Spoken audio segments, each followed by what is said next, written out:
Hi friends, இன்னைக்கு வந்து சிம்பிளாக சூப்பராக ஒரு ரசம் தாங்க வைக்க போகிறோம். சீக்கிரமாக வச்சு முடிச்சிடலாம். பார்த்தீங்கன்னா நான் வந்து பெரிய நெல்லிக்காய் சைஸில் வந்து கொஞ்சமாக புளி 3 தக்காளி நல்லா பழமாக நான் சேர்த்துக்கிறேங்க. சின்ன தக்காளியாக எடுத்து தக்காளியும் புளியும் நல்லா இந்த மாதிரி கையிலே பிசைஞ்சு விட்டுக்கோங்க.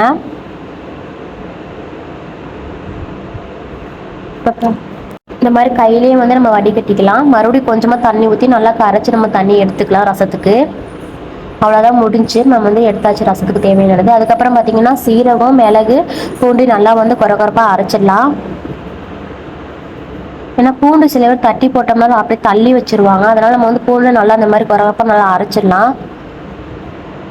இதுக்கப்புறமா கொஞ்சமாக எண்ணெய், கடுகு, வரமிளகா போட்டுக்கலாம். எங்கிட்ட வந்து கொத்தமல்லி, கருவேப்பிலை இல்லை, இருந்துச்சா நீங்கள் அதை சேர்த்துக்கோங்க.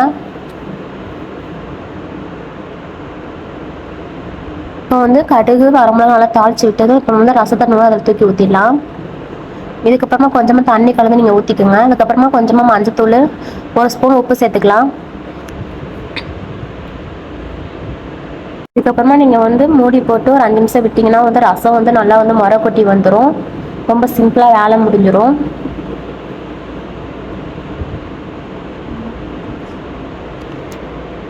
ஓகே ஃப்ரெண்ட்ஸ், இந்த ரசத்துக்குள்ள நீங்கள் முட்டை பொரியல், உருளைக்கிழங்கு கூட்டு வச்சு சாப்பிட்டா ரொம்ப டேஸ்ட்டாக இருக்கும். ஓகே ஃப்ரெண்ட்ஸ், வீடியோ பிடிச்சா லைக் பண்ணுங்கள்.